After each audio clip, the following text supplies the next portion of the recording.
Idlib, Erdogan propose un cessez-le-feu, Poutine lui répond soutenant l'appel à déposer les armes adressé par le président turc aux terroristes. Vladimir Poutine a tout de même fait remarquer que personne ne pouvait garantir qu'il serait entendu par Daesh * et Al-Nosra *, ce qui compliquait les perspectives d'une trêve.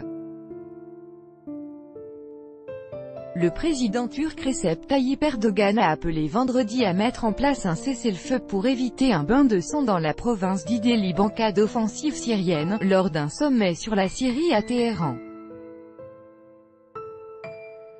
Nous ne voulons absolument pas qu'Idlib se transforme en bain de sang, a déclaré M. Erdogan devant ses homologues iraniens, Hassan Rouhani, et russe, Vladimir Poutine, qui appuie Damas.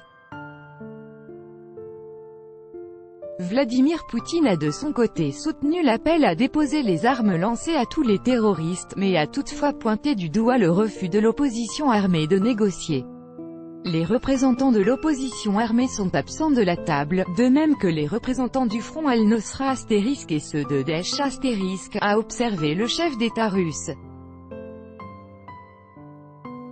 J'estime que le président turc a généralement raison, ça serait bien. Or, nous ne pouvons pas répondre pour eux, encore moins pour les terroristes de Daesh * ou du front Al-Nosra * pour dire qu'ils cesseront de tirer ou cesseront d'utiliser des drones chargés de bombes, a indiqué Vladimir Poutine.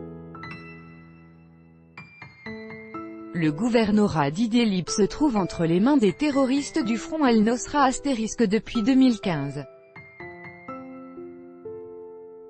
Les membres de groupes radicaux qui avaient refusé de se rendre aux forces gouvernementales syriennes lors des opérations antiterroristes à Alep, à Homs et dans la Ghouta orientale ont été évacués par des couloirs humanitaires au terme des accords sur la réconciliation. Des terroristes du front Al-Nosra * et de Daesh * qui avaient également été transférés depuis le sud et le sud-ouest de la Syrie, dont le territoire a été complètement libéré des terroristes le long de la frontière israélienne et jordanienne.